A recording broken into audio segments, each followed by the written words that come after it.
क्रूस का चिन्ह पिता पुत्र पवित्र आत्मा के नाम पर आमीन।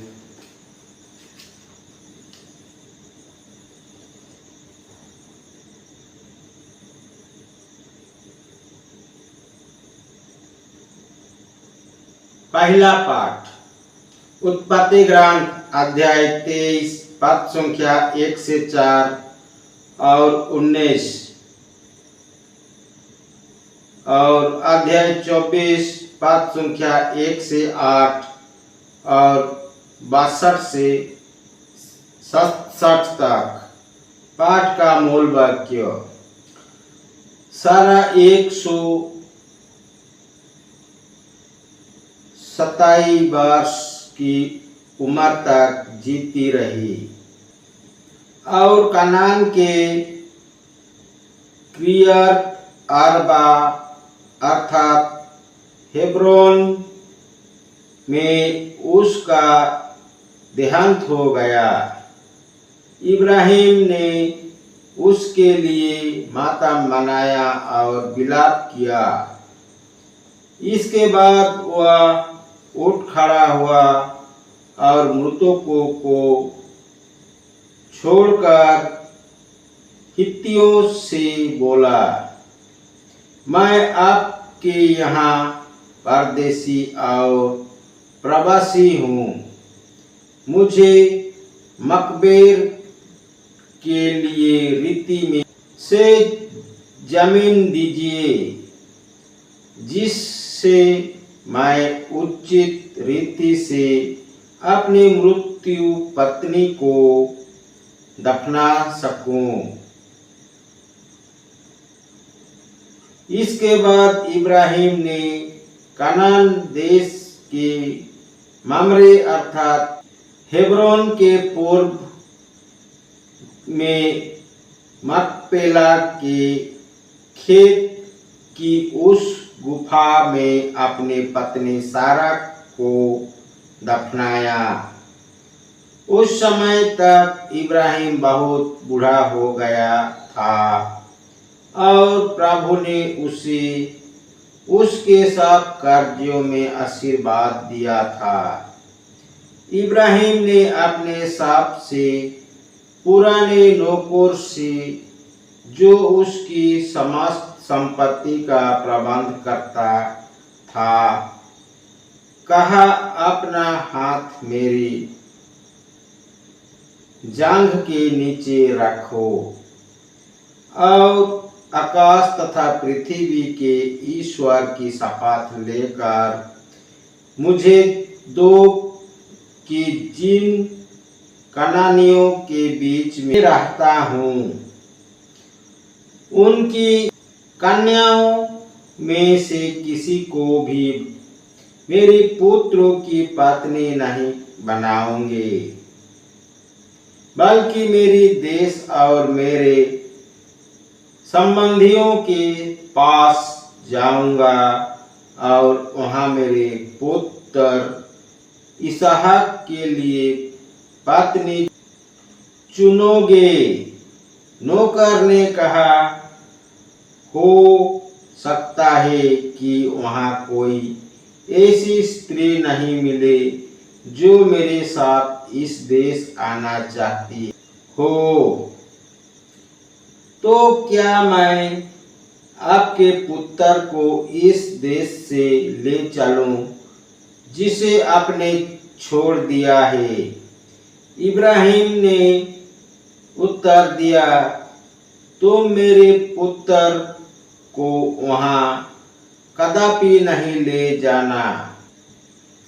प्रभु आकाश और पृथ्वी के ईश्वर ने मुझे मेरे पिता के घर और मेरे कुटुंब के देश में निकाला और शपथ लेकर मुझसे कहा कि वह ये देश मेरी वंशजों का प्रदान है। वही प्रभु तुम्हारे साथ अपना दूत भेजेगा, जिससे तुम वहां से मेरे पुत्र के लिए पत्नी ला सको। यदि कोई स्त्री तुम्हारे साथ चलने के लिए तैयार ना हो तो तुम अपनी इस शपथ से मुक्त होगे, किंतु मेरे पुत्र को वहां कदापि नहीं ले जाना। इसहाक लहाए रोई नामक कुएं से लौटा था, क्योंकि उस समय वो निगेब प्रदेश में रहता था। इसहाक संध्या समय खेत में टहलने गया और उसने आंख उठाकर ऊंटों को आते देखा। रिबेका ने भी आंख उठाकर इसहाक को देखा। उसने ऊंट से उतरकर सेवक से कहा, जो मनुष्य खेत में हमारी और आ रहा है वो कौन है? सेवक ने उत्तर दिया, ये मेरे स्वामी है। इस पर उसने पल्ले से अपना सिर ढांक लिया। सेवक ने इसहाक को बताया कि उसने क्या क्या किया है। इसहाक रेबेका के अपने माता सारा के तंबू ले आया। उसने उसके साथ विवाह किया और वह उसकी पत्नी बन गई। इसहाक रेबेका को प्यार करता था और उसे अपनी माता सारा के देहांत के बाद सांत्वना मिली। यह प्रभु की वाणी है। ईश्वर को धन्यवाद। सुसमाचार संत मत्ती अध्याय 9 पद संख्या 9 से 13 तक। पाठ का मूल वाक्य।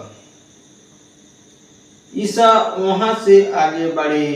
उन्होंने मत्ती नामक व्यक्ति को चुंगी घर में बैठा हुआ देखा और उससे कहा, मेरे पीछे चले आओ। और वो उठकर उनके पीछे हो लिया। एक दिन ईसा अपने शिष्यों के साथ मत्ती के घर भोजन पर बैठे और बहुत से नकेदार और पापी आकर उनके साथ भोजन करने लगे।